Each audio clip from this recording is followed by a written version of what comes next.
सबको good evening. आज errors of nouns फिर से देखेंगे। सारे एग्जामिनेशन के लिए इम्पोर्टेंट है, आप सीखिए। क्वेश्चन है correct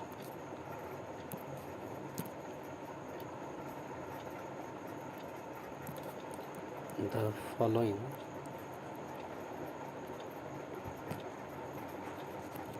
sentences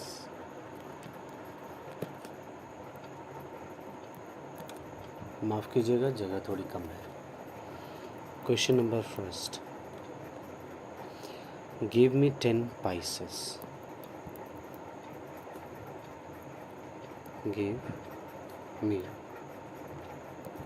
10 spices। Error spices में है, क्योंकि पाइस वर्ड खुद में प्लूरल है। इसका अननेसेसरीली प्लूरल पाइसेस बनाना सही नहीं है, इसलिए हमें लिखना चाहिए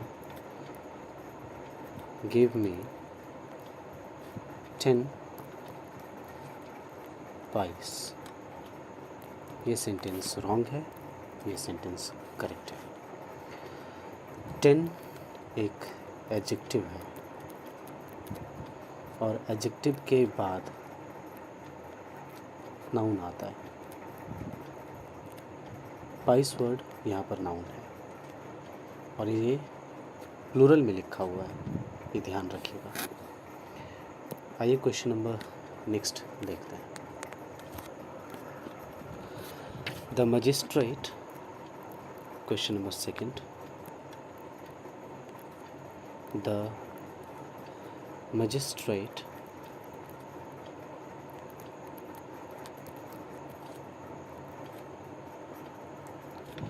passed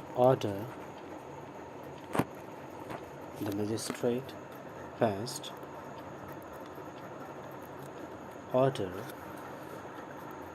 of his release।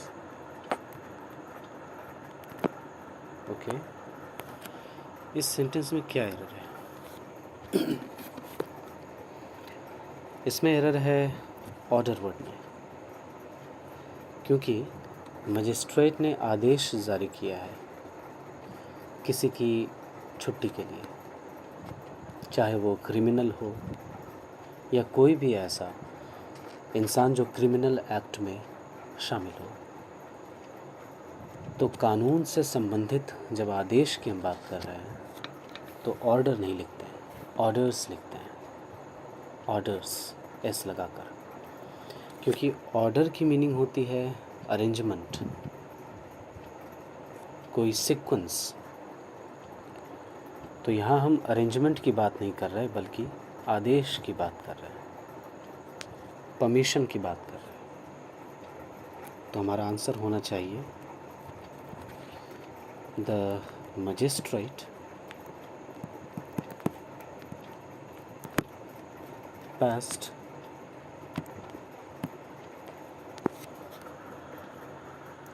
orders of his release। Orders of his release। Orders word यहाँ पर नाउन है, क्योंकि पास्ट वर्ड वर्ब है। वर्ब के जब बाद कोई वर्ड आए और ऑब्जेक्ट हो तो वो नाउन या प्रोनाउन होता है। ये प्रोनाउन है नहीं ऑर्डर्स, इसलिए ये एक नाउन वर्ड है। Next question, question number third, he bought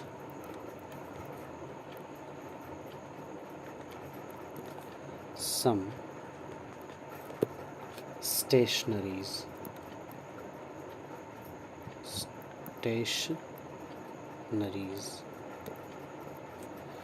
इस सेंटेंस में एरर स्टेशनरीज वर्ड में है, क्योंकि स्टेशनरीज वर्ड एग्जिस्ट नहीं करता है। आप किसी भी ग्रामर की बुक में, आप किसी भी डिक्शनरी में देखेंगे तो आपको स्टेशनरीज़ नहीं मिलेगा। स्टेशनरी की मीनिंग होती है पढ़ाई लिखाई से संबंधित सामान, आर्टिकल्स और things related to studies, okay, like pencil, sharpener, notebook, book, scale, pen, etcetera. और स्टेशनरी वर्ड हमेशा सिंगुलर में लिखा जाता है। एक चीज़ आप गौर करें, मैंने इन के बाद ए लिखा है यहाँ पर, ए। ये भी स्टेशनरी वर्ड है और एक दूसरा मैं लिख रहा हूँ अभी, क्योंकि आपको दोनों में ही अंतर मुझे दिखाना है, तो आप इसे समझने की कोशिश करें। आप गौर करें, इसमें मैंने ई लिखा है और यहाँ हमने ए लिखा है। ये वर्ड तो होगा ही नहीं, ये वर्ड ई के साथ होगा लेकिन प्लूरल में नहीं होगा। अब गौर करें आप करेक्ट आंसर को सबसे पहले, फिर समझते हैं। He bought some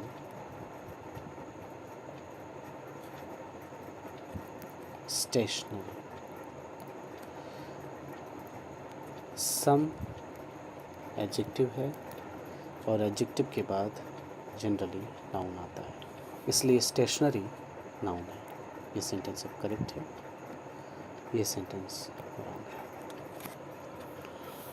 गौर करें, स्टेशनरी जिसमें ए लिखा होता है, एन के बाद अगर ए वाला आ जाए स्टेशनरी, तो इसकी मीनिंग होती है फिक्स्ड। जैसे स्टेशन, स्टेशन एक फिक्स्ड जगह है, स्टेशन की मीनिंग ही होती है फिक्सेशन। उसी तरह स्टेशनरी की मीनिंग होगी फिक्स्ड, डन। लेकिन एन के साथ ई आ जाए, एन ई आर वाई, इस स्टेशनरी की मीनिंग होती है things related to studies. Question number 4, माफ़ कीजिएगा हैंडराइटिंग अच्छी है, फिर भी यहाँ ख़राब हो रही है क्योंकि मैं छोटी स्क्रीन में लिख रहा हूँ, छोटी स्क्रीन पर लिख रहा हूँ। ज़रा बर्दाश्त कीजिए, लेकिन चीज़ें अच्छी हैं। आइए अगला क्वेश्चन देखते हैं। He said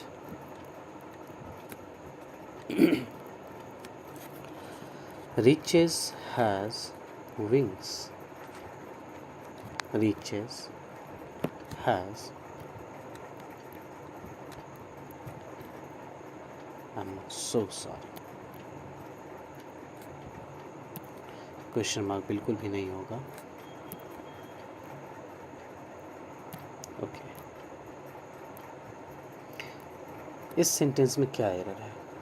एरर हैज़ में है, क्योंकि रिचेस एक नाउन है और ये नाउन एक प्लूरल नाउन है, तो प्लूरल को हम हैज़ नहीं लगाते बल्कि हैव लगाते हैं, इसलिए इसका आंसर सही होना चाहिए He said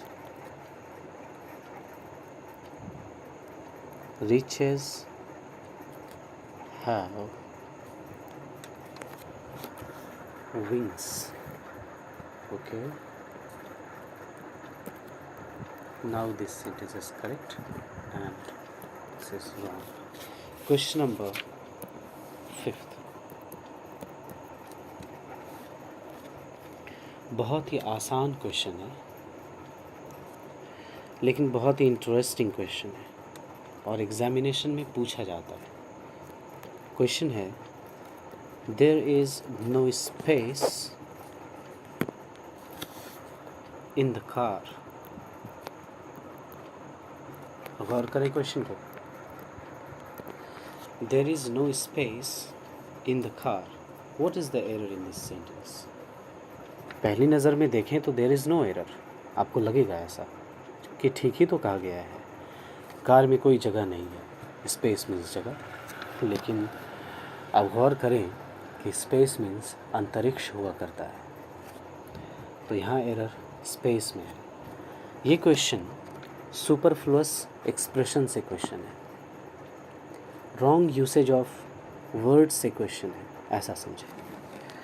अगर कहीं जगह नहीं है और वो कोई कंपार्टमेंट हो, कोई कार हो, कोई बर्थ हो, तो हमें स्पेस नहीं कहना चाहिए, बल्कि हमें रूम कहना चाहिए।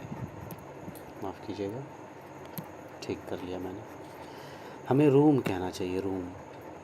आपने गौर किया होगा क्रिकेट में रूम वर्ड का इस्तेमाल होता है। खिलाड़ी ने ऑफ साइड में रूम बनाकर छक्के लगाए, रूम बनाकर मारा। ये रूम बनाकर मारा, इसकी क्या मीनिंग है? रूम मीन्स जगह, जगह बनाकर मारी। गुड। तो ये स्टैंडर्ड वर्ड है, ये करेक्ट एक्सप्रेशन है। There is no room on this bench, there is no room in this compartment, there is no room in this room. खैर, there is no room in the car.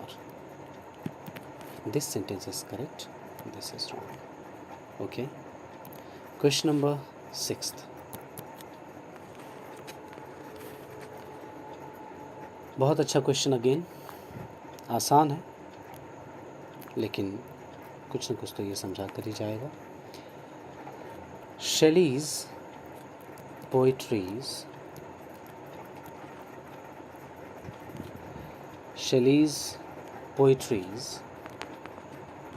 are great. What is the error in this sentence? Here is the error. Poetries word correct नहीं है। Poetries word होता ही नहीं, ये exist ही नहीं करता है, इसलिए ये sentence wrong है, क्योंकि ये word wrong है। Good. Shelley एक poet हैं, P.B. शैली। तो उनकी कविता बहुत ही उच्चतम दर्जे की। पोइट्री वर्ड हमेशा सिंगुलर में लिखा जाता है, हमेशा। तो हमको लिखना चाहिए शैली, इसको आप अपॉस्ट्रोफियस लगाएं, पजेस कर दें। अब पढ़ेंगे शैलीज़ पोएट्री इज़ लिखना होगा, आर नहीं। समझाता हूँ क्योंकि पोएट्री वर्ड हमेशा सिंगुलर है, और पोएट्री वर्ड जब सिंगुलर है तो अपने साथ ये सिंगुलर वर्ब लेगा। तो सिंपल सी बात है, पोएट्री वर्ड एक नाउन है, और नाउन में कैसा नाउन है? तो सिंगुलर नाउन। सिंगुलर नाउन के साथ हम सिंगुलर वर्ब लगाते हैं, इसलिए ये सेंटेंस अब करेक्ट है। Question number 7।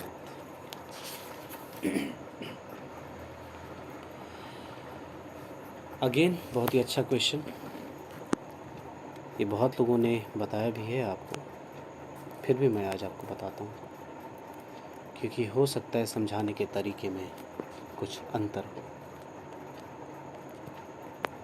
देखा हुआ क्वेश्चन है, आपको ढूंढ होगी। He is my cousin brother. गौर करें, हमने यहाँ कज़िन भी लिखा, ब्रदर भी लिखा। क्या ये सही है? नहीं। हमें कज़िन सिस्टर, कज़िन ब्रदर ये एक्सप्रेशन यूज़ नहीं करना चाहिए। अब मैं समझाता हूँ क्यों। स्पेशली हमें ये समझना होगा कि ये क्वेश्चन किस कैटेगरी से पूछा गया है। इस तरह के क्वेश्चन सुपरफ्लुअस एक्सप्रेशन के तहत रखे जाते हैं। सुपरफ्लुअस मीन्स होता है रॉन्ग, अननेसेसरी। तो मैंने कज़िन जब कहा ही है, तो इसके अलावे मैं फिर ब्रदर क्यों कहूँ? क्योंकि हमें जाननी होगी मीनिंग इसकी। कज़िन की मीनिंग खुद ब खुद ब्रदर और सिस्टर होती है, और आपने यहाँ कह भी दिया है ही से हमें पता चल ही गया कि किसी हम मेल के बारे में बात कर रहे हैं। तो मेल को जब रेफरेंस चला ही गया तो ऑब्वियस है कज़िन मीन्स ब्रदर होगा। अगर मैं कहता शी इज़ माई कज़िन, इससे स्पष्ट है कि मैं किसी फ़ीमेल के बारे में बात कर रहा हूँ। तो ऑब्वियस है कज़िन की मीनिंग यहाँ पर सिस्टर होगी। He is my cousin means he is my brother, किसी रिलेशन में है। She is my cousin it means she is my sister. हो सकता है वो ममेरी बहन हो सकता है वो फुफेरी बहन हो, चचेरी बहन हो, संभव है। बट इतना तो रेफरेंस और इतनी मीनिंग तो क्लियर है ना कि ही कहें तो ब्रदर का रेफरेंस, शी कहें तो सिस्टर का रेफरेंस, तो कज़िन के साथ ब्रदर या सिस्टर लगाने की ज़रूरत ही क्या है, क्योंकि कज़िन खुद ब खुद मीनिंग देता है ब्रदर और सिस्टर का। That's it. So it's quite simple. We should write he is my cousin, that's it. अब ये सेंटेंस करेक्ट है। आइए क्वेश्चन नंबर 8 की तरफ बढ़ते हैं और मैं कोशिश करता हूँ कि आपको फिर से दूसरा क्वेश्चन अच्छा क्वेश्चन है। How many kettles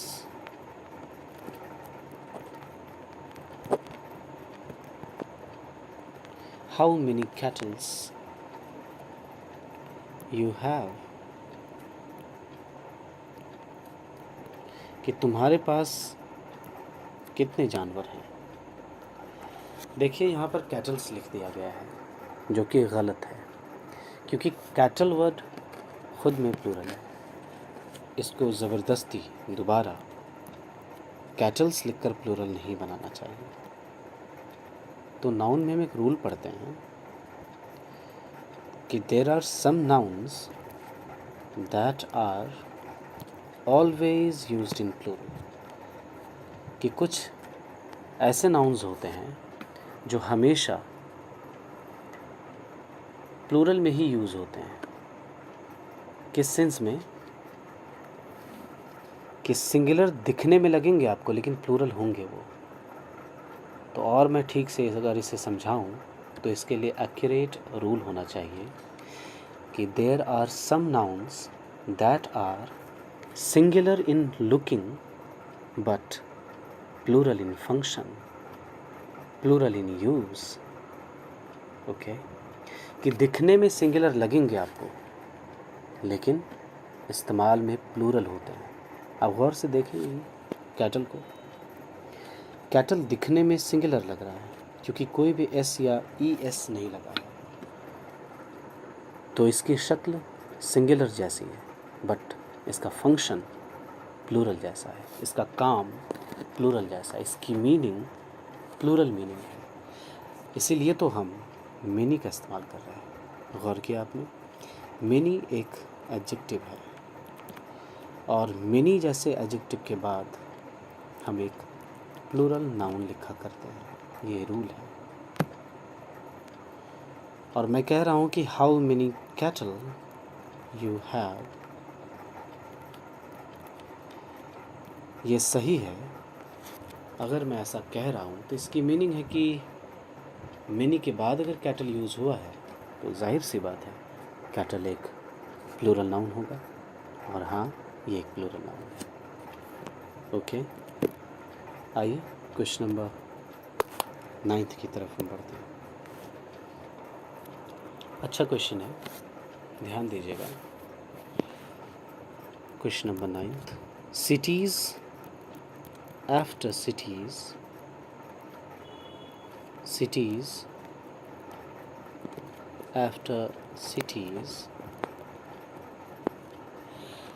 were destroyed. Cities after cities were destroyed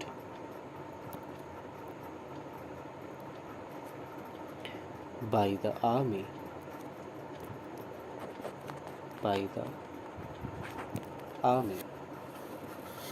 कि शहर के शहर ख़त्म कर दिए गए आर्मी के द्वारा। आप गौर करें कि आफ्टर लिखा हुआ है। आफ्टर एक प्रेपोजिशन है और इसी प्रेपोजिशन से पहले और बाद सेम नाउन लिखा गया है।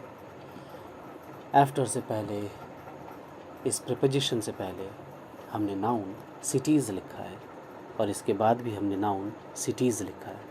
तो एक रूल है कि किसी प्रपोजिशन से पहले और बाद अगर सेम ही नाउन लिखा गया हो, अगर सेम नाउन रिपीट किया गया हो, तो उस नाउन को हम सिंगुलर में लिखते हैं, उस नाउन को सिंगुलर में लिखना चाहिए। This is the rule. और इससे अब बना हुआ जो एक्सप्रेशन है वो सिंगुलर समझा जाएगा। तो आइए इसको समझते हैं। हमें यहाँ पर सिटी लिखनी चाहिए और फिर आफ्टर एक प्रपोजिशन आएगा, अगेन हमें सिटी ही लिखनी चाहिए। सिटी आफ्टर सिटी, किसी प्रपोजिशन से पहले और बाद सेम नाउन आए तो उसे सिंगुलर में लिखें। तो देख लीजिए, सिटी यहाँ सिंगुलर लिखा है, यहाँ पे सिंगुलर लिखा है, और अब ये पूरा ही एक्सप्रेशन सिंगुलर हुआ। जब ये पूरा सब्जेक्ट, जब ये पूरा एक्सप्रेशन सिंगुलर हुआ तो इसके साथ हम वॉज लिखेंगे, सिंगुलर वर्ब लिखेंगे। समझ रहे हैं आप? शुक्रिया। City after city was destroyed